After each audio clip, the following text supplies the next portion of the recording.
स्वागत है आप सभी का आपके अपने YouTube channel Vinod Hindi point में।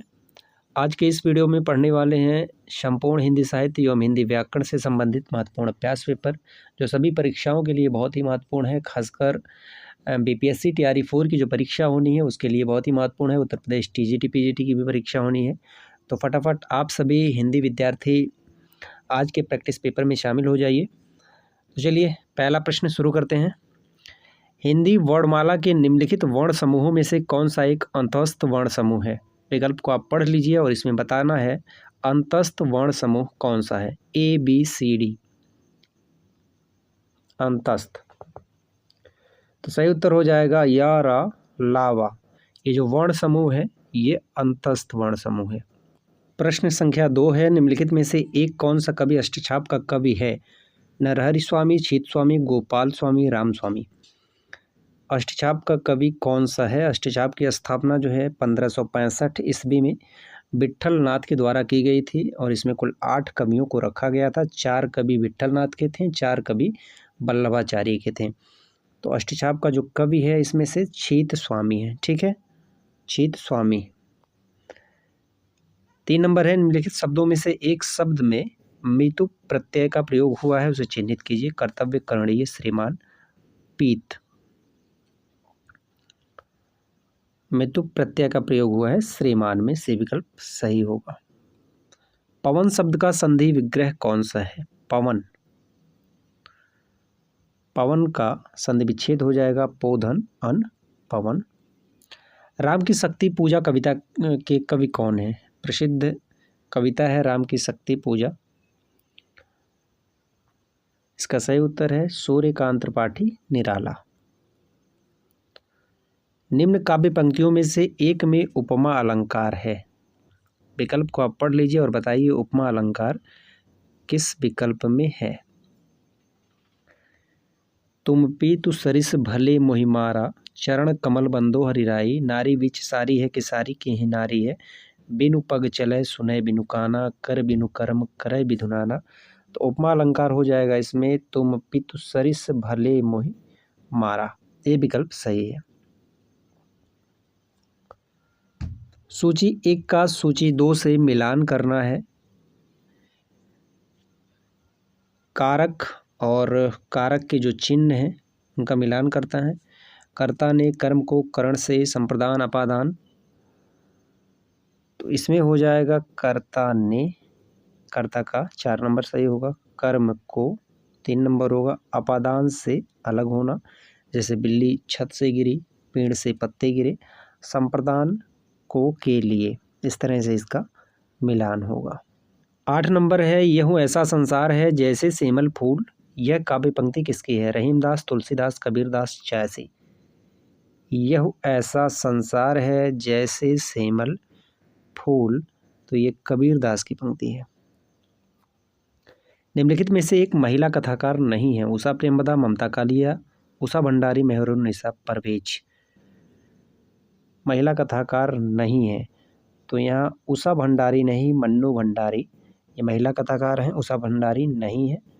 उषा प्रेमदा भी हैं, ममता कालिया, मेहरुन्निसा परवेज ये सभी महिला कथाकार हैं।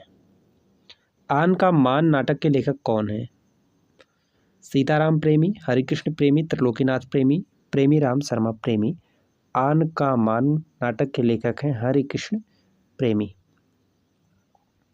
निम्नलिखित उपन्यासों में से एक के लेखक जयशंकर प्रसाद नहीं है। कंकाल, तितली, हीरावती, भिखारणी।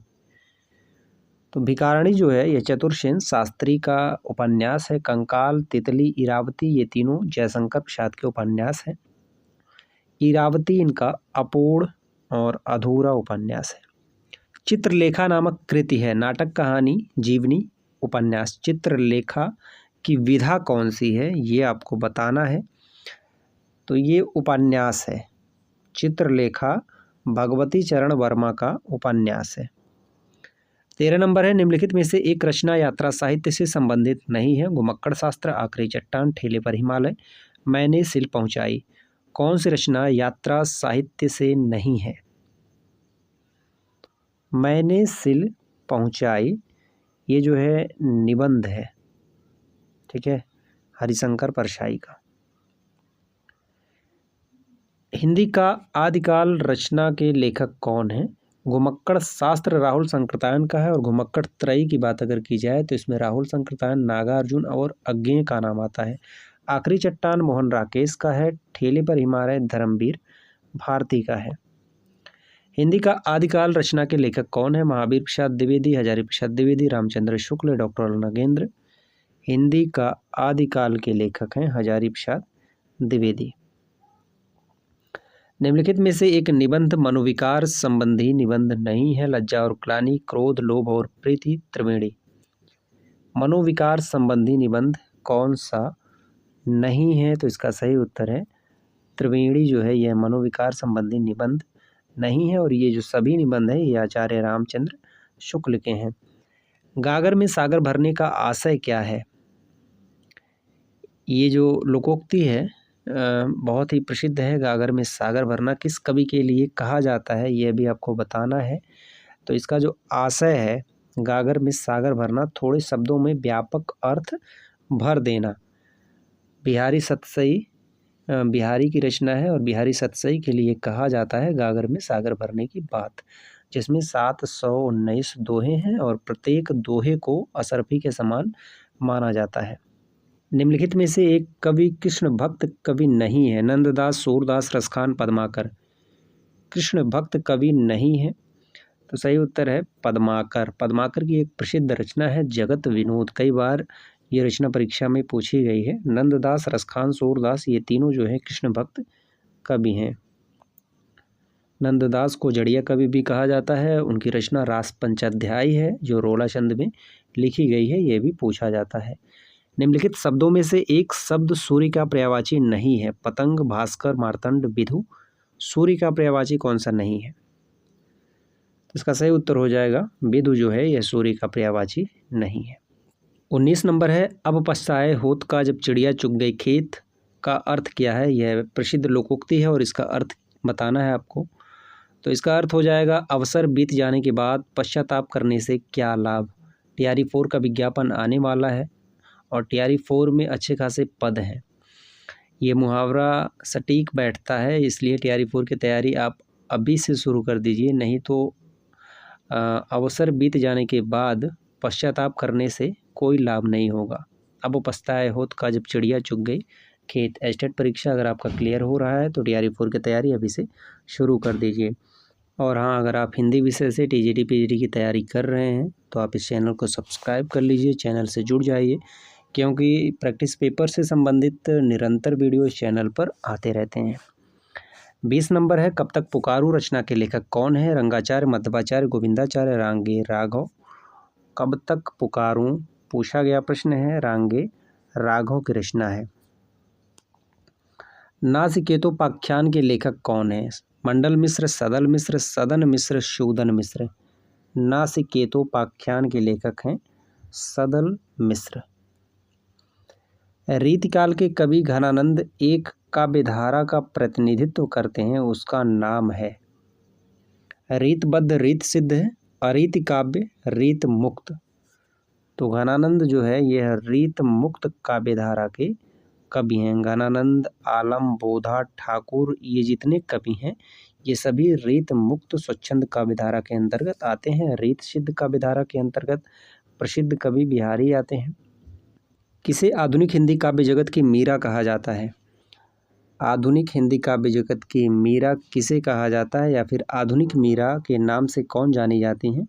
प्रसिद्ध कवित्री हैं छायावाद की महादेवी वर्मा। महादेवी वर्मा का जन्म फर्रुखाबाद में हुआ था 1907 ईस्वी में। साकेत महाकाव्य के कवि का नाम है सियाराम शरण गुप्त, बाल मुकुंद गुप्त, मैथिली शरण गुप्त, जगदीश गुप्त। साकेत जो है यह मैथिली शरण गुप्त का प्रसिद्ध महाकाव्य है। इसमें कुल 12 सर्ग हैं और साकेत का जो 9वां सर्ग है जिसमें उर्मिला के विरह का वर्णन किया गया है, बहुत ही प्रसिद्ध सर्ग है 9वां सर्ग। श्रुत्वा शब्द में प्रत्यय है तुमुन, त्वा, श्रुत, कत्वित। श्रुत्वा शब्द में कौन सा प्रत्यय है? तो इसका सही उत्तर है त्वा प्रत्यय। जिन छंद के चारों चरणों में प्रत्येक में 16-16 मात्राएं होती हैं उसे क्या कहते हैं? चौपाई, दोहा, रोला, हरिगीतिका। 16-16 मात्राएं होती हैं उसे क्या कहते हैं? तो सही उत्तर हो जाएगा चौपाई। आज की वीडियो में बस इतना ही। वीडियो से संबंधित आपका कोई सुझाव हो तो आप कमेंट करके ज़रूर बताएं। मिलते हैं अगले वीडियो में कुछ नए प्रश्नों के साथ। तब तक के लिए नमस्कार।